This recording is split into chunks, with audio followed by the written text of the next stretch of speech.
Okay, so for the first method, go to your keyboard, make sure to select Windows plus R. After that, make sure to hit this command, Outlook /save. Click on OK, click OK again. Once it opens, you should face this problem. Just click Repair Now. Okay, once you open Outlook, go to File, go to Options.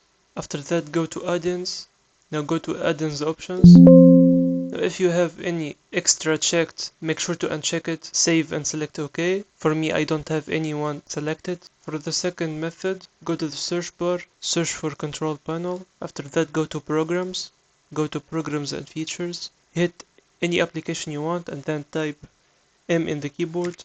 Look for Microsoft 365, select it and then right click, go to Change, click Yes. After that, make sure to select Quick Repair. Hit the repair button. Your problems or bugs should be gone. If not, make sure to restart your computer, try to run Outlook again, and if the problem still occurs, go back to Microsoft 365 in the program features, right click, and instead click uninstall and try installing Microsoft from the internet again. If you find this video is helpful, make sure to subscribe and see you on the next one.